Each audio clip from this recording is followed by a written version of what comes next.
오늘은 아합과 이세벨 시대에 있었던 유명한 나봇 사건을 통해서 우리 주님의 말씀을 좀 나누려고 합니다. 오늘 말씀의 제목은 나봇의 피입니다. 본문 이야기를 잠깐 정리하면 이렇습니다. 아합의 궁궐 옆에 나봇이라는 사람의 땅이 있었는데 포도원이었어요. 근데 아합이 그 땅이 무지 욕심이 났나 봐요. 진짜 무지 욕심이 났나 봐요. 그래서 나봇에게 그 땅을 팔라고 했는데 나봇은 하나님이 주신 유업의 땅이기 때문에 내가 팔 수 없다 이렇게 말했죠. 이 아합이 어떻게 하지 못하고 끙끙대고 이런 모습을 보고 또 아합의 악한 왕비였던 이세벨이 간계를 내어서 불량배들로 거짓 증인을 삼아 나봇을 죽였고 이에 그 땅을 차지하게 된 이야기입니다. 주님께서 그래야 그 땅을 차지하러 가는 아합에게 엘리야를 보내시고 심판을 선언하시는 것까지 오늘 우리가 읽은 본문입니다. 구약에서 북이스라엘 왕 아합과 그의 아내 이세벨의 악행은 매우 유명하죠. 아합과 이세벨, 그러니까 알잖아요, 그렇죠? 나봇은 잘 모를 수도 있어요. 나봇은 어린아이 같은 경우는 잘 모를 수도 있는데, 예언이 나봇 알았어요? 알고 있었어요? 네. 나봇은 잘 모르는 애들도 있을 수 있지만, 뭐 아합과 이세벨 하면 워낙 유명하죠. 그래서 이들의 악행은 너무 유명해서 뭔가 어떤 악의 전형, 타입 같은 어떤 악의 전형 같은 것을 사실 형성했습니다. 그래서 특히 이세벨이 그러한데 이것이 신약에서 이세벨이다라는 이 용어가 교회에 활동하는 거짓 선지자를 지칭하게 되는, 그래서 너희 뭐 교회에 이세벨이 있다 이렇게 거짓 선지자 이세벨이 있다라고, 진짜 이름은 이세벨이 아니었을 거예요. 그냥 이세벨로 지칭하게 되는 어떤 악의 전형을 형성한 본문이 오늘 이 악한 아합과 이세벨의 본문인 것입니다.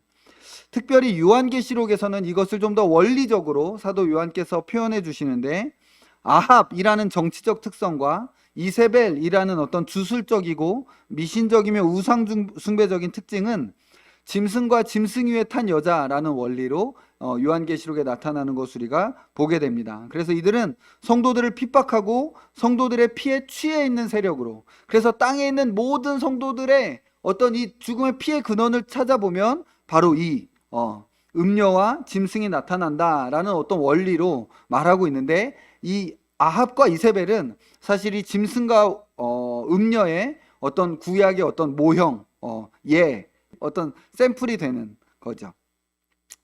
그럼 오늘 그러면 본문들을 좀 자세히 살펴보면서 이런 악의 원형적인 틀 속에서 신자들이 어떤 삶을 살아가야 되고 어떤 삶을 살게 되는지에 대해서 좀 오늘 보려고 합니다. 먼저 좀 나봇의 믿음에 대해서 좀 보려고 하는데요.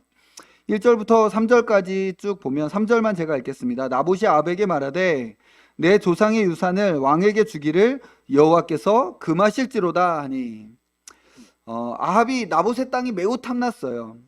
이것을 사지 못하게 됐을 때 막 그냥 끙끙 앓고 식사도 막 밥도 안 먹고 막 약간 떼부리는 애 같죠? 막 밥 안 먹어 막 이러고 막 그러면서 그냥 이렇게 누웠던 걸 보니까 정말 갖고 싶었던 땅이었던 것 같아요. 아합은 내가 더 아름다운 포도원을 줄게. 이렇게. 또는 내가 이것에 상응하는 돈을 값을 쳐줘서 줄게. 라고 이렇게 회유했지만, 나봇은 하나님의 말씀을 따라 이 땅을 팔지 않기로 한 것입니다. 내 조상의 유산을, 이 기업을 왕에게 이렇게 양도하는 것은 여호와께서 금하시는 일입니다. 라고 이야기했던 것이죠. 여호와의 법 때문에 안 됩니다. 라고 말한 거예요. 금해져 있었던 일이었죠. 그러니까 여호와 하나님을 섬기는 민족으로서 이스라엘이 뭐 지금 되게 많이 형식적이 되어져 버렸지만 그래도 그 민족의 기초가 여호와 신앙으로 형성된 민족의 왕으로서 아합도 이에 대해서 함부로 어떻게 할 수가 없었던 것이죠. 네. 그래서 어찌하지 못하고 끙끙 앓았던 것입니다. 이것이 나봇의 믿음이었고 나봇의 주님을 향한 충성이었는데요. 사실 어떻게 보면 땅 하나 팔고 팔지 않는 것처럼 보이지만 성경은 이것을 영적으로 표현하려고 하지 않지만 사실 이것은 가장 근본적이고 우리의 삶 가운데 늘 나타나는 유혹을 지금 유혹과 핍박을 이기고 있는 모습이 지금 이 안에 담겨져 있습니다. 그는 어떤 더 아름다운 포도원이다라고 이야기하는, 뭔가 정욕, 육신의 정욕, 안목의 정욕, 이생의 자랑이다라고 일컬어지는 더 아름다운, 내가 더 좋고 아름다운 포도원을 너에게 줄게 라고 하는 더 아름다운 포도원, 더 좋은 열매를 맺는 포도원으로 옮기지 않았어요. 예. 사실 우리는 그럴 수 있잖아요. 여기보다 여기 포도가 훨씬 더 좋은, 훨씬 더 양질의 포도가 나는 포도원을 내가 준다면 제가 그러면 뭐 한번 해보겠습니다. 또는 내가 돈을 잘 이렇게 해서 줄게. 그래요? 이런 어떤 유혹들, 어떤 육신의 정욕과 안목의 정욕과 이생의 자랑, 뭔가 보암직도 하는 어떤 그런 것들, 쾌락, 즐거움과 관련된 것들, 또는 돈의 유혹, 뿐만 아니라 그 당시에 자기의 상황 가운데 있는 최고 권력자의 위협이기도 했던, 이것이 동시적으로 왔던 것이죠. 사실 이렇게 아무렇지도 않게 이거 여호와께서 금하시는 겁니다라고 한 문장으로 넘어갔지만, 이렇게 생각해 보면 어떻게 이렇게 할 수가 있었지? 라고 생각할 만큼 사실 엄청난 것이었습니다. 인간의 권력의 어떤 위협 앞에도 무릎 꿇지 않았던 것이죠. 이런 나봇의 믿음과 고백은 한 절이지만 우리의 삶의 모습들을 비추어 봤을 때 우리를 매우 부끄럽게 합니다. 왜냐하면 우리는 너무나도 쉽게 내가 보기에 더 좋은 것, 또는 나를 즐겁게 하는 것, 나의 어떤 이익이 되는 것을 위해, 또는 조금의 어떤 위협과 뭔가 이런 고난이 찾아올 것이다라는 것에 대한 예상만 되더라도 너무나 쉽게 하나님의 말씀과 명령을 타협하고 그냥 그 주께서 주신 유업을 포기하는 우리의 모습이 우리의 삶 가운데 있다는 것을 우리가 사실 알기 때문입니다. 나봇은 그렇게 하지 않았어요. 나봇이 말한 건 그냥 하나예요. 내 조상의 유산을 왕에게 주기를 여호와께서 금하실지로다. 다른 게 아니었어요. 우리 포도원도 포도 좋아요. 이렇게. 나 돈 많아요. 이런 이유가 아니었던 것이죠. 여호와께서 금하십니다. 그의 삶의 중심, 그가 이것을 하고 저것을 하는 것에 가장 근본적인 선택의 원리가 어디에 있는지를 보여주는 것이죠. 여호와께서 금하시는 일이면 그것이 아무리 유혹이 되고 보기에도 좋고 이익도 되고 그것으로 인하여 어떠한 위협과 어려움이 온다 할지라도 금하시는 일은 안 됩니다. 이게 나봇의 믿음이었던 것입니다. 이에 아합은 어찌할 수가 없었습니다. 등장한 사람이 있죠. 이 문제를 해결한 사람 누구예요? 이세벨. 해결이라고 말해도 될지 모르겠지만 현대 시대에도 아무리 권력자라고 할지라도 여론을 반대해서 함부로 행동할 수는 없죠. 그렇죠? 예. 그러니까 예수님을 죽일 때조차도 본디오 빌라도는 여론에 따라서 이렇게 군중과 무리, 그러니까 정치 권력 가진 사람들이 가장 무서워하는 건 군중과 무리예요. 지금 이 아합의 시대 때는 되게 형식적인 것이 되어져 버렸지만 아까 말씀드렸던 것처럼 이스라엘이라는 나라는 사실 여호와 하나님에 대한 신앙이 기초가 된 나라예요. 그러니까 북이스라엘의 하나님을 버리고 떠났다라고 일컬어졌지만 한 번도 여호와 하나님의 신앙을 버린 적이 없어요. 여호와 신앙을 버린 적이 없어요. 그냥 여호와 신앙과 함께 바알도 섬기고 아세라도 섬기고 다른 가나안 우상들을 섬겼던 것이죠. 여호와 하나님이라는 이 신앙 자체를 아예 버렸던 적은 거의 없죠. 있을까? 없었던 것 같아요. 아합과 이세벨 때가 거의 이제 그렇다라고 일컬어질 수 있을 때예요. 성전도 닫고 뭐 이랬으니까. 그러나 이렇게 전체적으로 보면 이스라엘 역사 가운데 여호와 하나님을 섬기는 것을 버렸다라고 아예 그거를 이렇게 버린 건 아니었던 것이죠. 우상 숭배하고 함으로써 버렸다라고 일컬어지는 것이죠.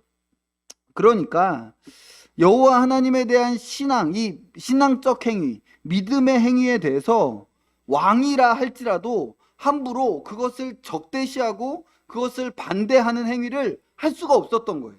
여호와께서 그 땅을 팔지 못하는 것이 그 땅의 법이었고 내가 그것 때문에 못 팝니다 라고 했는데 왕이라 할지라도 이게 이 여호와 신앙이 기초가 된 나라에서 함부로 움직일 수가 없었던 것이죠. 하지만 이세벨은 그것을 바꿀 수 있는 계략과 간사함을 가지고 있었던 사람이었습니다. 그녀는 오히려 이 여호와 신앙이다라는 틀을 이용해서 그것을 조작하고 조종함으로써 자기가 원하는 결과를 낼 수 있을 만큼 잔인하고 그리고 간사한 여인이었습니다. 이세벨은 다음과 같이 하였습니다. 먼저 금식을 선포하게 했죠. 금식하게 하는 거예요. 거짓된 종교성으로 사람들을 고양시키는 거예요. 거짓된 종교성으로 사람들을 고양시키는 것. 이것이 뭔가 상황을 뒤집을 때 쓰는 어떤 기본적인 전략입니다. 가장 아름다운 것이 부패했을 때 가장 추한 모습을 보이게 됩니다.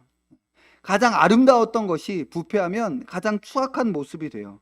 성경에서 보면 만물보다 부패한 것이 뭐라 그래요? 만물보다 부패한 것이 뭘까요? 사람의 마음이다. 이렇게 이야기합니다. 만물보다 가장 부패하고 냄새나고 더럽고 역겨운 것이 사람의 마음이다. 라고 이렇게 이야기하고 있어요. 왜 그럴까요? 네. 사람의 마음이 가장 고상하고 아름다운 것으로, 사실 하나님의 형상됨의 최고의 보석으로 지음받은 것이 바로 사람의 마음이기 때문에 그런 거예요. 온 인류 모든 피조물 중에서 가장 아름답게 지어진 것이 인간이고, 인간의 인간됨은 그 마음에 있는 것이죠. 그래서 이 인간이 부패했을 때 가장 아름다운 것이 부패하고 오염되면 가장 추악한 것이 되는 거예요. 지금 이 시대의 종교들의 부패에 대한 소식들, 거짓된 종교성과 사이비들의 소식들을 들을 때 우리는 혀를 내두르게 됩니다. 그냥 막 가슴을 치고 한탄하게 되는 것이죠. 이런 거짓된 종교들과 사이비들이 이렇게 추한 모습으로 나타나는 것은 사실 그것의 본래적인, 가장 원래적인 모습은 가장 아름다운 모습을 가졌어야 하는 것이기 때문에 그렇습니다. 종교라는 것이 이 세상에서 가장 아름다운 모습으로 빛나는 것이죠. 기독교. 가장 아름다운 모습으로 빛났어야 할 그것이 타락하고 부패했을 때 그냥 일반의 시민들도 혀를 내두를 만한 아주 추악하고 부패한 모습으로 나타나는 것이죠. 그것은 종교가, 그 사람들이 말하는 것처럼 종교는 필요 없어, 종교는 쓰레기야 라고 하는 것을 증언하는 것이 아니라 오히려 종교가 원래 회복되었을 때 가장 아름답고 찬란한 모습을 드러내는 것이구나 라는 것을 증언하고 있음을 우리는 알아야 됩니다. 여기서 이세벨은 금식으로 사람들의 거짓된 종교성을 고양시키는 것이죠. 그렇게 고양된 거짓된 종교성은 어떤 악한 일도 저지를 수 있는 폭력성으로 곧 바뀌게 됩니다. 이게 되게 아이러니한데요. 강압적 억압은 항상 반동으로 나타나게 돼 있어요. 이렇게 마치 스프링을 이렇게 눌러버리면 이걸 눌렀을 때 이렇게 나오는 것처럼 강압적 억압은 항상 뭔가 그 반대의 반동으로 나타나게 돼 있는 거예요. 거짓된 종교성으로 이렇게 억누르는 것은 어떠한 일도 저지를 수 있는, 그것도 신의 이름으로 어떠한 일도 저지를 수 있는 폭력성으로 또한 나타나게 된다는 것입니다. 지금 사실 공교롭게도 이슬람 금식 라마단 기간입니다. 그래서 막 이 사람들 금식하고 뭐 요즘에는 이제 우리나라에도 정말 이슬람 무슬림들이 많이 들어와서요. 여태까지 한 번도 이 뭐 뉴스에서 보지 못했던 건데 우리나라 뭐 스포츠맨인 것 같아요. 어떤 스포츠 하는 사람인데 얘가 스포츠를 뛰어야 되는데 우리나라 선수인 것 같아요. 뭔가 용병처럼 와서 뛰는 사람인데 제가 어떤 선수인지 정확히 기억이 안 나고 얘가 라마단 금식을 해가지고 이게 실력이 막 안 나타나고 뭐 이런 것에 대한 뉴스를 이렇게 잠깐 이렇게 지나면서 본 적이 있어요. 한 번도 대한민국에서 이런 뉴스를 본 적이 없어요. 이제 대한민국이 그런 나라가 된 거죠. 무슬림들이 와서 뭔가 이렇게 선수가 되고, 그러니까 금식 기간에는 얘가 먹으라고 그래도 먹지 않고 억지로 먹일 수도 없고 막 이래서 괴롭다 뭐 약간 이런 식의 내용이었던 것 같아요. 네. 지금 여튼 이슬람의 라마단 금식 기간입니다. 금식은 해야 될까요? 하지 말아야 될까요? 원래 금식은 해야 됩니다. 금식은 하는 것이죠. 그러나 금식은 자원함과 겸손함으로 하는 겁니다. 자원함으로 하는 거예요. 금식은 이게 강압과 억압과 율법적으로 하는, 강압적이고 율법적인 금식이나 종교 행위는 항상 반동적인 폭력 행동으로 나타나게 되는 거예요. 우리는 어쩌면 이런 어떤 강압적인 종교인 이슬람 안에 강력한 폭력성이 나타나는 이유를 거기서부터 찾을 수도 있을 것입니다. 우리는 지금도 라마단 기간 가운데 이렇게 종로릇하고 있는 무슬림, 우리 이 친구들이 회심하고 이들이 정말 참된 자유함을 얻을 수 있도록 함께 기도해 주어야 할 것이죠. 여튼 이세벨은 거짓된 어떤 종교성으로 사람들을 고양시키기 위해서 금식을 선포합니다. 그리고 본문에 보면 이세벨은 나봇을 높은 곳에 앉혔다라고 이렇게 이야기하고 있습니다. 이는 높은 지책을 주는 것처럼 해서 그를 높이고 있는 겁니다. 그에게 어떤 그런 것 같아요. 정확하게는 이렇게 뭐 주석적으로 여러 가지의 이야기들이 좀 있지만 그냥 가장 자연스러운 것은 그에게 높은 직책을 주는 것처럼 하여 그를 높이는데, 이는 두 가지 목적을 합니다. 첫 번째 목적과 두 번째 목적이 있는데, 두 번째 목적이 좀 더 핵심적이긴 한데요. 첫 번째 목적도 있어요. 첫 번째 목적은 하나는 사람들로 그를 시기하게 하기 위함이죠. 어떤 시기심들이 일어날 수 있잖아요. 어떤 한 사람이 갑자기 막 높아지면 인간의 마음은 항상 시기하게 됩니다. 그리고 두 번째, 이게 본문의 문맥상으로는 두 번째가 더 중요한데요. 사람들로 그에 대해서 거짓 증거를 하는 기회를 주기 위함인 것으로 보입니다. 예를 들면 그러니까 청문회 같은 것을 하는 거예요. 그러니까 높은 직책에 올라가면 뭐 이렇게 청문회 같은 거 하는, 그러니까 그를 높은 직책으로 올리는데 혹시 이 사람에 대하여 반대 증언을 할 사람이 있습니까? 뭐 이런 식의 어떤 저기들이 있었던 것 같아요. 이 사람들이 높은 직책을 받는 것에 혹시 반대 증언할 사람이 있습니까? 이런 식의 곡식적인 어떤 것이 있었던 것으로 보이고, 이런 청문회 같은 때에 불량자 두 사람을 매수한 거죠. 예, 불량자. 왜냐하면 여호와의 법에 증인은 두 사람 이상으로 해야 된다라고 하니까 불량자 두 사람을 지금 매수해서 그들로 거짓 증거하게 했어요. 근데 그 거짓 증거의 내용은 무엇이었습니까? 13절에 보면, 13절 제가 읽을게요. 때 불량자 두 사람이 들어와 그의 앞에 앉고 마주하여 앉는 거예요. 백성 앞에서 나봇에게 대하여 증언을 하여 이르기를, 나봇이 하나님과 왕을 저주하였다. 제가 들었어요. 하나님도 저주하고 왕도 저주하더라고요. 아주 신성모독적인 말로 저주하는 것을 제가 들었습니다. 저도 들었어요. 이렇게 하는 거예요. 그러니까 두 사람의 증인이 이렇게 딱 드러나니까 하나님을 저주했어. 왕도 저주했어. 오히려 높은 직책을 올리려고 했는데 결국 뭐예요? 죽여라! 이렇게 되는 거예요. 이렇게 되는 거예요. 이세벨은 지금 그 땅을, 아까 전에 아합이 그 땅을 차지하는 것에 대해 방해가 됐던 것이 뭐예요? 바로 그 기초가 되었던, 그 민족을 세우는데 기초가 되었던 여호와 신앙이었어요. 근데 이세벨은 그것을 역이용하고 있는 거예요. 네. 여호와 신앙 때문에 여호와의 법에 따라서 팔 수 없습니다. 그래? 너 그것들로 죽어 그럼. 이렇게 하고 있는 거예요. 우리가 정신을 차려야 할 매우 중요한 이유가 여기에 등장하는 거예요. 깨어서 이 시대 앞에서 항상 늘 정신을 차리고 멍하게 살지 말아야 될 이유가 이런 것들에 있는 거예요. 이게 악의 원리 안에 이런 것들이 있는 겁니다. 이세벨은 다른 신을 이야기하는 여자가 아니에요. 요한계시록에서도 아마 두아디라 교회였을 텐데, 두아디라 교회의 이 이세벨이다라고 했을 때 이세벨이 교회 안에서 활동했던 선지자였는데 뭔가 부처님 섬기자고 얘기했겠습니까? 예수의 이야기를 하고 하나님을 이야기하는데 보니까 우상 숭배인 거예요. 바르지 않은 거죠. 이세벨은 다른 신을 이야기하는 게 아니에요. 오히려 여호와 신앙을 이야기하고 뭔가 여호와 앞에 더 바르게 하자라고 이야기하는데 그 결국을 보면 여호와를 반역하는 것이고 경건한 자들을 피 흘리게 하는 것이라는 거죠.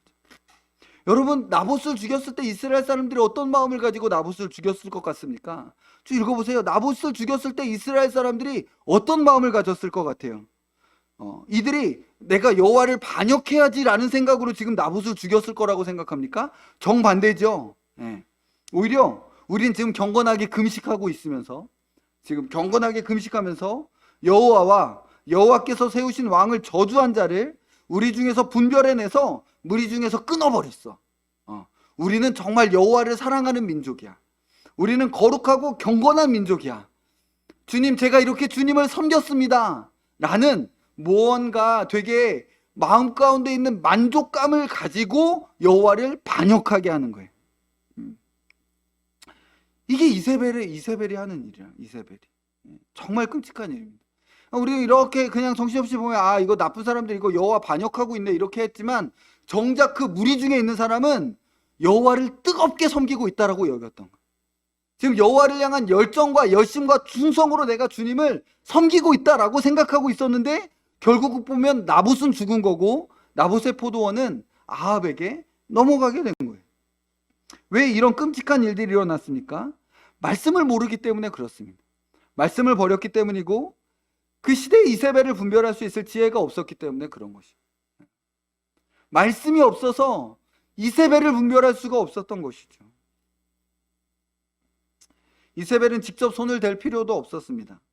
거짓 소문과 거짓 증인이면 마녀 사냥은 언제든지 가능한 것이었고 마녀라 일컬어지는 그 사람은 신실한 하나님의 사람이었던 것이죠.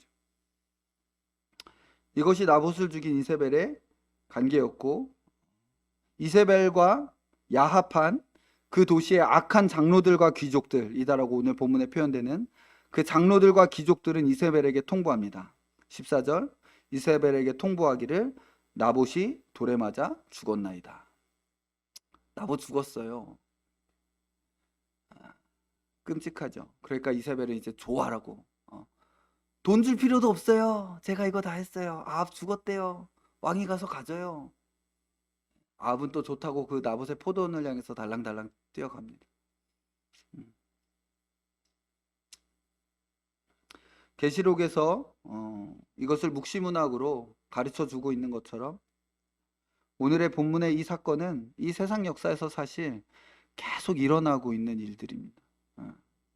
이것은 계속 일어나고 있는 일들이에요. 그렇기 때문에 아합과 이세벨의 이 나봇의 포도원의 사건이 짐승과 음녀로 요한계시록 안에 이것들을 분별할 것으로 지금 주어지고 있는 거, 하나님의 말씀으로 주어지고 있는 거. 아합이라는 정치 원리, 이세벨이라는 거짓 종교와 여론 조작의 원리, 두 명의 불량자라는 거짓 여론의 원리, 거짓 미디어들의 원리죠. 장로와 귀족들이라는 악한 권력에 편승한 자들의 원리, 이런 것들이 합해져서 결국 나봇은 죽고 교회는 핍박을 당하는 것입니다. 그렇게 계속 교회는 죽고 교회는 핍박을 당하고 교회는 마녀 사냥을 당하고 교회라는 아름다운 이름은 역겨운 이름이 되어져 버리는 것이죠. 교회라는 아름다운 공동체는 아우 이제 그 이름도 말하지 마. 이렇게 되어져 버리는 것이죠. 세상 사람들은 인류 역사를 어떻게 해석할까요? 뭔가 나라들 간의 헤게모니를 장악하려는 역사. 미국이냐 소련이냐 러시아냐 중국이냐 누가 지원이 될 것이냐. 여러 가지 예전에 세계제국 로마였다 이집트였다가 뭐 여튼 쭉쭉쭉 가다가 지금은 미국이 세계제국이고 뭐 여튼 이런 세계 나라들 사이에 헤게모니를 장악하는 누가 어느 나라가 헤게모니를 장악하냐 이것이 세계 역사다 라고 하거나 또는 자연에 대한 인간의 지배권 확장의 역사. 인류 역사는 자연에 대한 인간의 지배권 확장의 역사야. 옛날엔 그냥 이렇게 당하고만 말았는데 인류가 이렇게 자연을 이렇게 했어. 뭐 이렇게 할 수도 있고 또는 인간 자유의 확대의 역사. 인간의 자유가 계속 확대되고 있는 역사라고 뭐 여튼 여러 모양으로 인류 역사를 규정하고 거기에 의미를 부여하지만 사실 이것들은 본질적인 것이 아닙니다. 타락 이후에 우리 주께서 바로 타락한 아담과 하와에게 찾아오셔서 인류 역사가 어떤 역사인지를 말씀해 주셨는데 그것은 바로 여자의 후손과 뱀의 후손 사이의 전쟁의 역사다라고 말씀. 경건한 자들과 경건하지 못한 자들의 전쟁의 역사다. 그것이 인류 역사의 핵심이다 라고 말씀하셨고 우리는 그것을 알아야 돼요. 그리스도인은 바로 그것을 아는 사람들인 것입니다. 왜냐하면 우리는 이 땅에 있는 것들이 잠시 잠깐 있다가 사라질 것들이고 우리는 영원한 것을 위하여 오늘 현재를 살아내야 될 사람들이며 그것이 바로 이 땅을 위한 최선의 삶이라는 것을 아는 것이죠. 영원을 위하여 오늘을 살아내는 것이 이 땅을 가장 잘 살아내는, 이 땅을 버리고 이 땅을 내팽개치는 게 아니라 영원을 위하여 오늘을 살아내는 삶이 이 땅을 가장 잘 가꾸는 삶이라는 것을 우리는 아는 거예요. 그래서 그렇게 살아가는 것이죠. 많은 사람들이 중국 사람들에 대해서 체제 선전을 하고 사상 교육을 한다고 믿고 있잖아요. 그렇죠? 막 언론들과 여론들이 막 이렇게 조작해서 중국 사람들은 보는 것도 제한돼 있고 사상과 체제 교육들이 이렇게 돼 있어서 막 그 중국의 그 중화 사상 안에 매여가지고 자기들이 전부인 줄 알고 막 이렇게 해서 그렇게 살고 있어라고 생각하겠죠. 그렇잖아요. 또한 북한에 대해서도 그렇게 동일하게 막 체제 선전과 사상 교육으로 살아가고 있어 라고 이렇게 믿고 생각하고 있지만 정작 자기는 그것을 당하고 있다라고 생각하지 않아요. 예. 나한텐 그런 건 없어. 나는 주체적으로 생각하고 난 주체적으로 뭔가 이렇게 보고 파악하면서 살아가고 있어 라고 생각하지는 않아요. 예. 물론 우리나라 상황에서 이 일에 대한민국이라는 국가와 정부가 사상교육과 체제 선전에 대하여 얼마나 적극적으로 참여하든 그렇지 않든 간에 결국 마귀는 모든 국가와 나라와 세상 가운데서 이 일을 늘 하고 있는 것입니다. 마귀는 늘 이 일을 하고 있다라는 거예요. 마귀는 마귀 나름대로의 체제 선전과 마귀는 마귀 나름대로의 사상 교육을 늘 하고 있다는 것이죠. 우리는 거기에 정신을 차리고 있어야 된다는 거예요. 마귀는 그 누구의 말도 듣지 마. 누구의 말도 듣지 말고 너의 부모의 말도 듣지 말고 교회의 말도 듣지 말고 성경의 말도 듣지 말고 오직 네가 원하는 대로 해 라고 이렇게 계속 우리에게 말하죠. 하지만 정작 그 말의 내용은 무엇입니까? 죄악된 너의 본성을 따라 하나님을 반역하라. 나처럼 그렇게 하나님을 반역해. 나는 내 말을 따라라 라는 강압이요 폭력인 것입니다. 네가 원하는 대로 해 라는 말은 결국 그 죄의 본성에 빠져 있는 그 마귀적 원리에 따라서 나를 따르라 라고 하는 말인 거예요. 그런데 우리는 이런 이 시대 정신과 이런 사상 교육과 이런 체제 선전에 대하여 나는 자유하다고 생각하는 것이죠. 북한은 당하고 있고 중국은 당하고 있지만 나는 그렇지 않아. 마치 이 시대 이세벨이 없는 것처럼, 마치 이 시대는 이세벨의 원리가 작동하고 있지 않는 것처럼 우리는 늘 하나님의 말씀으로 우리의 생각을 씻어내야 되고 우리는 하나님의 말씀으로 늘 우리의 생각을 정신을 차려서 진리로 마음의 허리를 동여매야 된다라고 성경은 이야기하고 있는 거예요. 이것이 전쟁이고 이것이 싸움입니다. 그리고 우리는 이 싸움이 대부분 어떻게 끝나는지 알고 있습니다. 어떻게 끝나나요? 나봇이 죽는 거죠. 결국 나봇이 죽는 것으로 되어지는 싸움입니다. 이런 역사의 진행을 보면서 어떤 나봇의 편에 섰던 사람들은 이렇게 하면 항상 패하고 죽는구나 라고 하면서 자기 편의 군대와 사람들을 조직하지만 그 일이 아무리 경건하게 시작했다 하더라도 그 끝은 결국 또 다른 아합과 또 다른 이세벨을 만들어내는 것임을 우리는 알고 있습니다. 그러면 어떻게 해야 됩니까? 그러면 우리는 어떻게 해야 됩니까? 성경은 나봇이 죽는 게 그게 끝이 아니다 라고 말씀을 하나님이 개입하신다 라고 말하고 있습니다. 그게 17절부터 19절 말씀입니다. 17절에 보면 여호와의 말씀이 디셉 사람 엘리야에게 임하여 이르시되 말하고 있죠.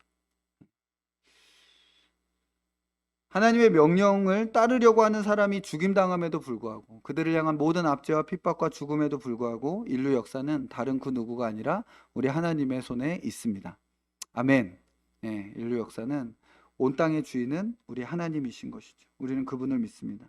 하나님이 이 세상에 개입하시고 하나님께서 이 자신의 성도들의 죽음에 대해서 눈 감고 계시지 않으시고 개입하신다는 거예요.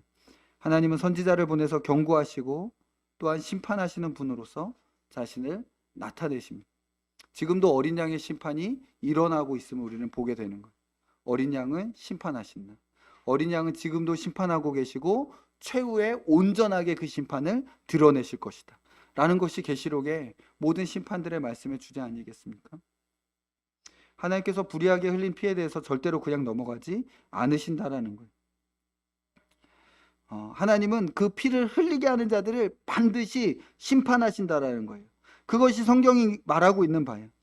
우리가 이 일에 있어서 가장 주의해야 할 것은 우리가 스스로 심판하려고 하지 않는 겁니다. 우리가 스스로 정의를 세우려고 하지 않아야 한다는 거예요. 네. 원수 갚는 것이 주께 있다라는 것을 우리는 깊이 마음에 새겨야 됩니다. 특히 불의가 횡행할 때, 우리는 사랑이 가득할 때 그렇지 원수 갚는 건 주께 있지 라고 말하는 것은 정말 쉬운 일이에요. 하지만 정말 불의가 횡행하고 내가 저 녀석이 나에게 던진 창을 뽑아서 다시 저 녀석을 향하여 던지고, 그리고 심장이 꿰뚫린 저를 향하여 저의 시체를 밟고 외치기를 원하는 거죠. 봐라, 정의는 승리했다. 내가 얘를 죽인 건 정의다 라고 말하는 것을 모든 사람들이 다 원하죠. 예. 그러나 그것과 싸워야 된다고 성경은 그게 아니라고 말하고 거듭거듭 말하고 있음을 우리는 주의해야 됩니다. 우리는 심판을 여호와께 맡기는 자들입니다. 우리는 원수 갚는 것을 여호와께 맡기는 자들입니다. 우리는 이 땅에서 정의가 온전히 서지 않아도 안심할 수 있는 사람들이에요. 정의가, 내가 보기에 불의가 횡행해도, 불의가 득세해도 안심할 수 있는 유일한 사람들이 있는데 바로 그리스도인인 거예요. 신자여 안심하라, 그가 오셔서 심판하신다. 그가 저리로서 산자와 죽은 자를 심판하러 오신다는 것을 우리는 실제로 믿기 때문입니다. 세상 사람들이 이런 말을 하면 어떻게 반응하겠습니까? 그런 게 어딨어? 그런 게 어딨어? 그럼 아무것도 안 하고 가만히 있냐? 아니죠. 왜 아무것도 안 합니까? 해야 될 걸 하죠. 그러나 원수 갚지 않는 거예요.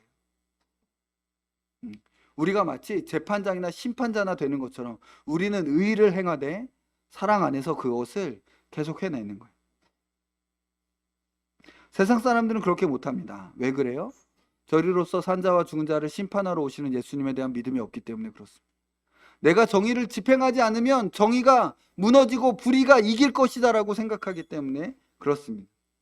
하지만 우리에게 심판하러 오시는 주님은 실제입니다. 그리스도께서 군대를 몰고 오실 겁니다.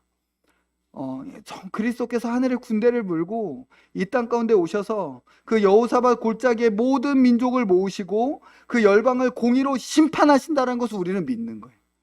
그러면 그 실제 앞에 그 일이 반드시 일어나는데 그 진리 앞에 나는 오늘 무엇을 할 것인가 라고 고민하고 살아야 된다라는 것이죠.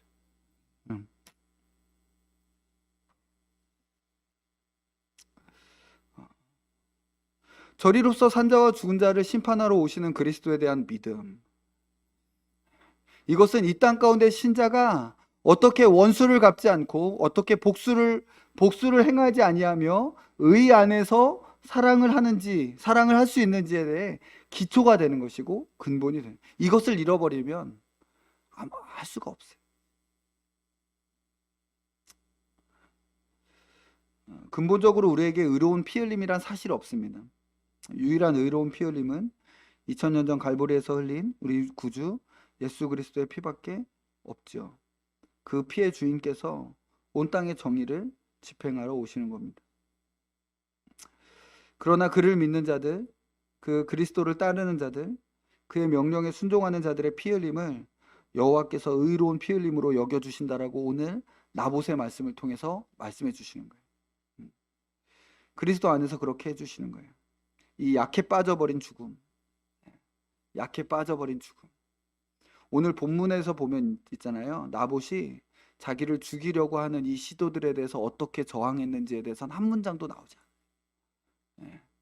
자기를 죽이려고 하는 이 거대한 무리들 앞에 나봇이 어떻게 저항했고 뭘 어떻게 했는지에 대해서는 아무것도 말하지 않아요.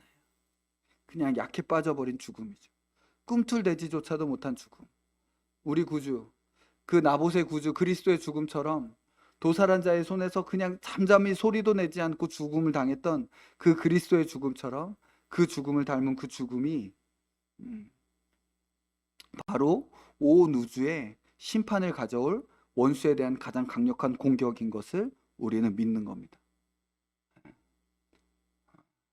우리 구주께서 살아계시니까 그 약해 빠져버린 그 죽음이, 세상 사람들은 그냥 그렇게 해서 되겠냐라고 말하는 그 꿈틀대지도 못한 그 죽음이, 저항 한마디도 못한 그 죽음이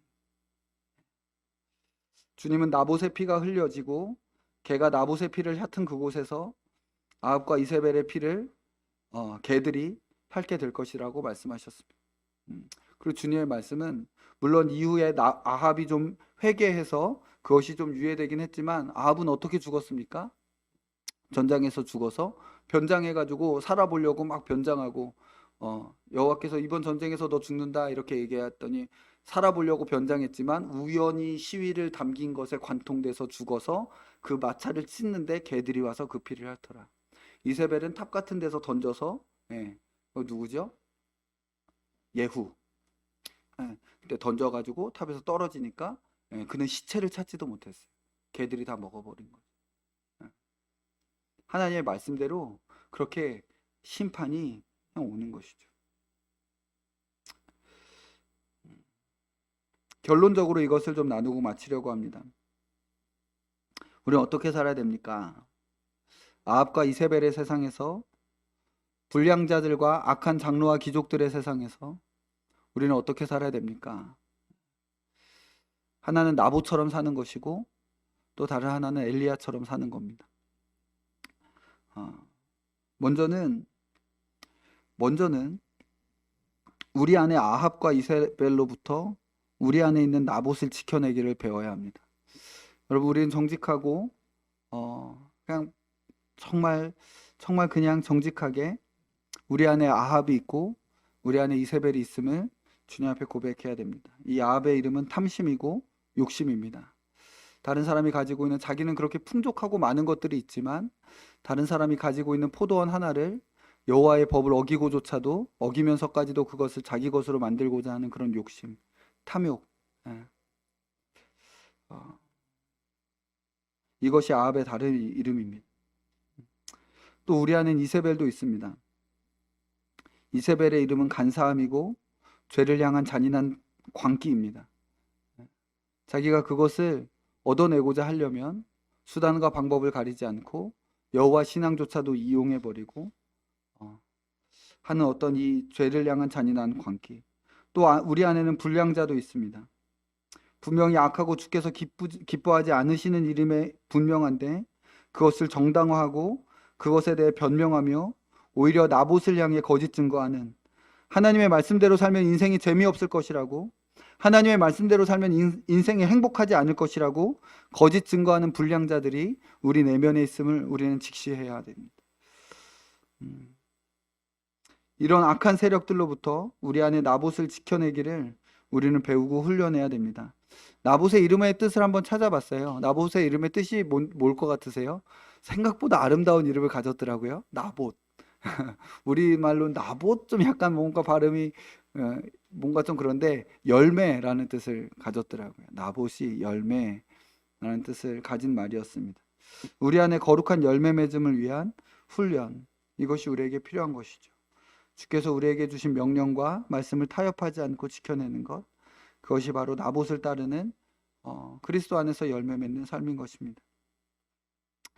또한 두 번째로 우리는 엘리야로 살아야 합니다. 죄악된 세상을 향해 침묵하지 않는 것이죠. 원수 갚지 말아야 된다라는 말이 조용히 순응하고 침묵하며 살라라는 말은 아니에요. 죄와 악에 대해서 분명히 그것이 그르고 다르며 하나님을 향해 항복해야 되고 죄 가운데 있음을 말해야 하는 것이죠. 엘리야가 그랬던 것처럼 온 땅의 주인은 예수님 여호와시고 너는 지금 그 여호와 앞에 반역하고 있음을 분명히 말하고 그 여호와께서 거기에 대하여 심판하실 것이다. 너의 모든 불의한 악한 탐욕의 피 흘림에 대하여 주께서 분명히 그냥 넘어가지 아니하시고 너를 심판하실 것이며 개들이 핥은 곳에서 너의 피가 핥아지리라 라고 분명히 예언하고 말하는 것이죠. 이렇게 그리스도의 종으로 살다 보면 나봇처럼 죽을 때도 있고 엘리야처럼 예언할 때 회개하는 것을 종종 볼 때도 있을 것입니다. 그 어느 것이든 신자는 승리하는 것입니다. 우리는 승리합니다. 죽어도 승리하고 죽지 않아도 승리하는 것이죠. 이 세대를 향해 우리가 해야 할 가장 위대한 일은 베옷을 입고 심판을 선언하며 회개하라고 외치는 그 두 증인, 요한계시록의 두 증인이 되는 것이죠. 하나님 앞에 돌아오라고, 회개하라고.